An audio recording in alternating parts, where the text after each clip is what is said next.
Hello there, welcome to another exciting episode of Agribusiness Weekend.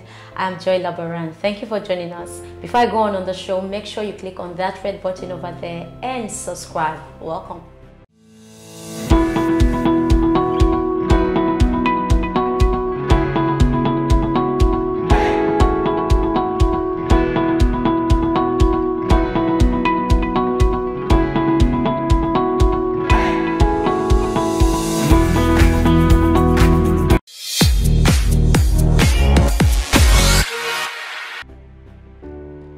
Welcome back. Agriculture is a way of life and an engine growth for most economies in growing countries. And there are numerous potential opportunities for farmers' organizations if only they can have access to finance. Today we would be looking at Agrifinance as a catalyst for agricultural development in Nigeria. On set with me is the Agrifinance expert for Sterling Bank, David Apenda. Thank you very much for being on set with me, sir. Thank you, Joy. And you're welcome on the show. Here. Thank you. All right, now let's talk about finance. There are so many farmers who are still not aware that they can access finance. Are there, what's the plan to make sure that these farmers are aware of it?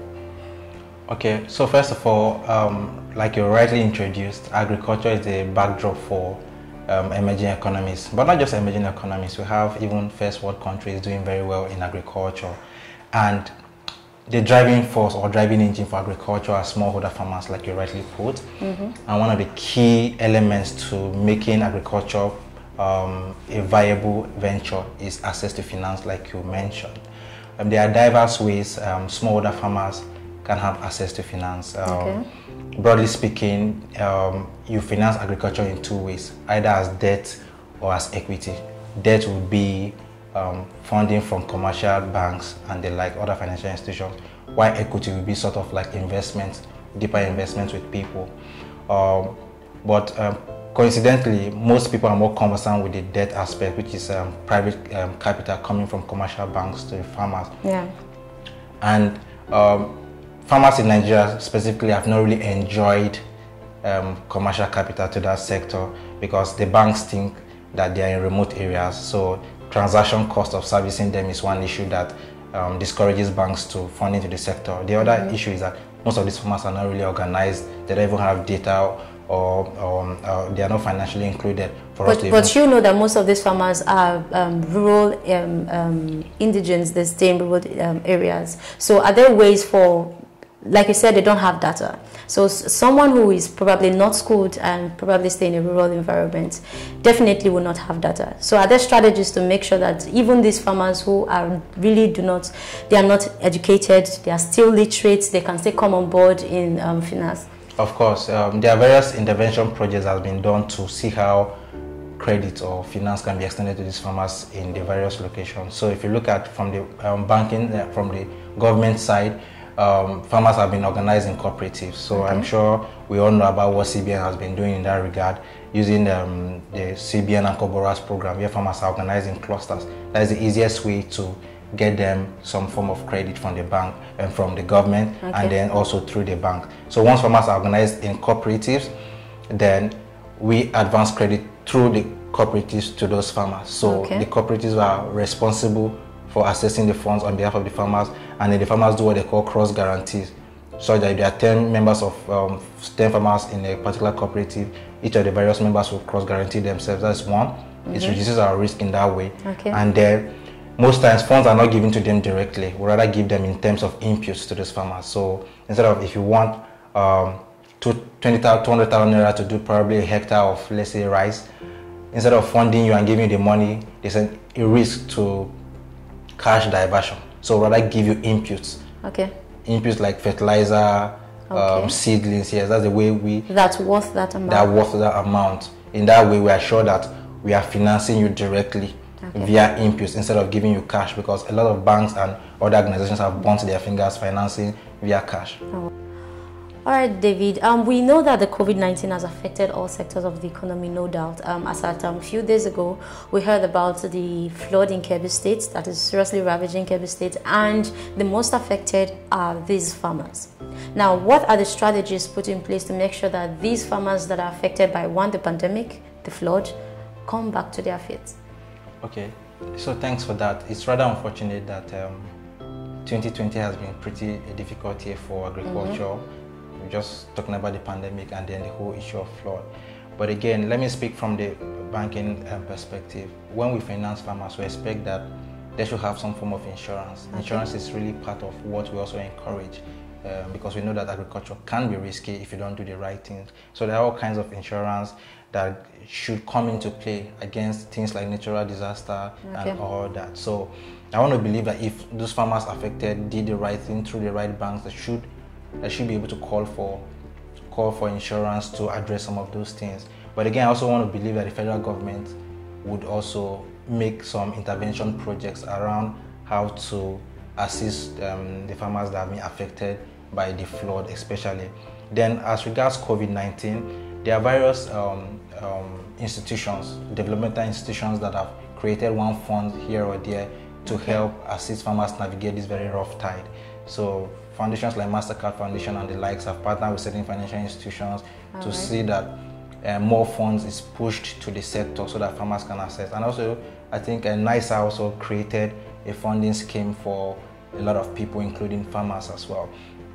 So it's just for people to put their ear on the ground. I know, for instance, my bank is doing something quite intentional about helping farmers navigate this tide in funding them via the pandemic. So there are several opportunities that farmers can look out for, getting cheap funding, and then CBN has also done something because prior to this time, the rate CBN was giving for the intervention fund was 9%, but now it has dropped to 5% to also help cushion the effect of the pandemic. Now, how can these farmers access these numerous opportunities that have been given to them, right? So, well, like I said, you put your ears to the ground and make sure that you have the right information. No, putting your ears to the ground. I have something to say to that. For instance, my bank, we have what we call the Farmers Radio program across all the states in northern Nigeria, and we're trying to extend to 36 states in the country. So it's a program tailored to pushing the right information to farmers. So that's one channel, right, where farmers can access such information, and this program is run in their dialect, so it's easy for them to also interpret and understand. That's a wonderful strategy. Thank you. Now let's go general. What's the importance? I want you to tell us the importance of agrifinance to agricultural development. Well, finance is like the engine to drive any worthwhile endeavor, agriculture inclusive. So the importance cannot be overemphasized. No matter how lofty the idea is, no matter how wonderful farmers want to do what they want to do, they need liquidity to drive their production activities. And that's why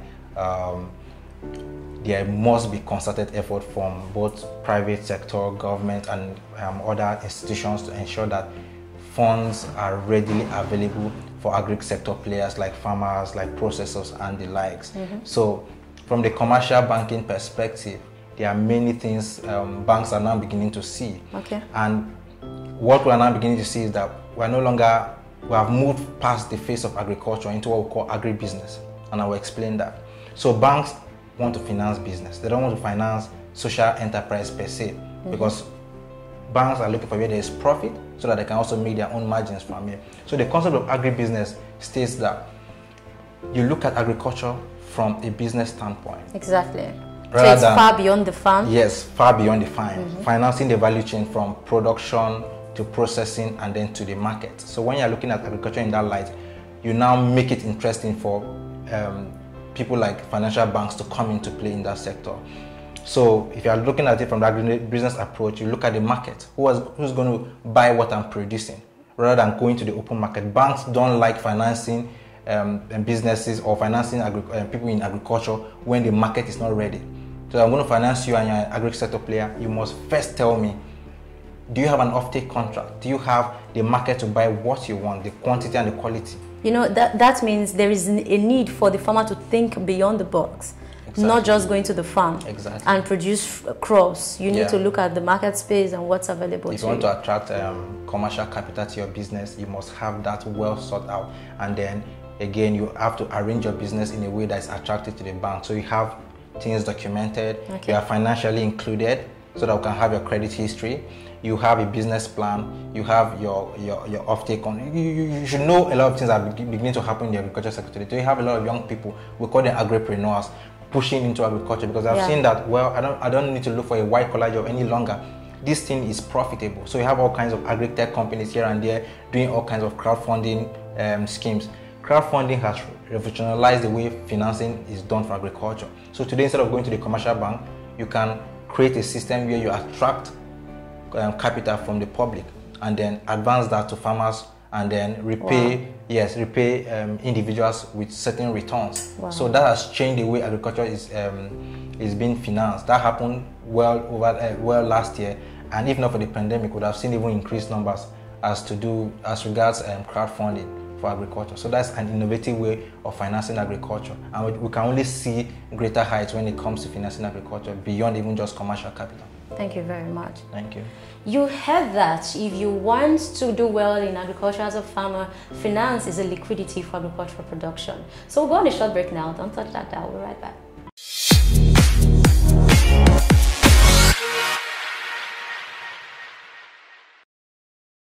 Hello, a very beautiful morning to everyone. My name is John Agbola. I'm joining live Agribusiness Weekend, a reality TV show that allows you to explore informations and opportunities across the value chains of agriculture, promoting opportunities, prosperity and sustainability of agriculture. This is a place you want to be, and don't miss it for anything. Join us.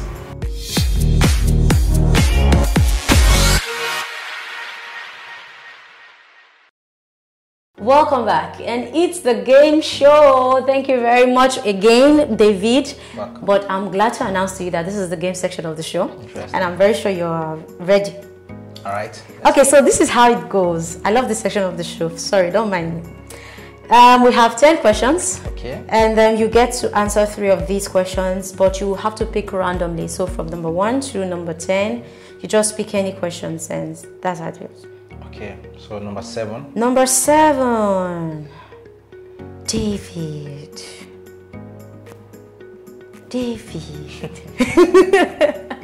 Have you ever gotten in a fight? Verbal altercation or physical fight? Physical fight. That was a long time ago when I was a kid. I know. Yeah, I got into one fight and will I say I was beaten up? Say the truth. But it didn't go so well. Alright, so the guy or the lady... The guy. He beats you black and blue. I won't say black and blue, but he had some techniques that really it took me off guard. Okay, so let's go to your next question. Number 2. Number 2. What is the happiest day of your life? Wow. Happiest day of my life. Okay, yes. It was when I got admission to study in my secondary school. Wow. Yeah, I'd never screamed like that in my whole life. I was so happy because my school, St. Gabriel Secondary School back in Benue, it's a prestigious okay. So it's a dream of every young person to attend that school. So I remember when I got, in fact, I knew about the list before they pasted it. So it was like your name being in Guinness Book of Records. Something like that. I think if I remember that was my happiest day. Amazing. Yeah. Amazing. Okay, so let's take your last question. So I'll do 9. Number 9. And what's your favorite food?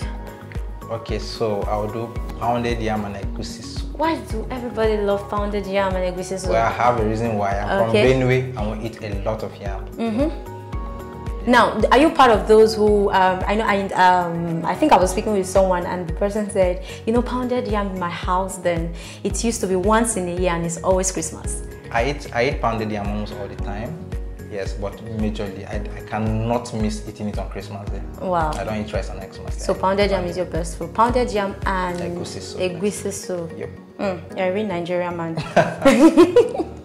Once again, thank you very much for being on the Agribusiness Weekend show. Thank you, Joy, for having me. And on behalf of I and the Agribusiness Weekend team, we want to give you this package to say thank you for coming on the show today. Thank you so and we hope you very love much. it. Thank you. So come on, check in and see what's in it. Okay. Amazing things. Wow. Thank you so very much. You're Green. welcome. I like the color. All right, you can check in. There are other things in Okay. it.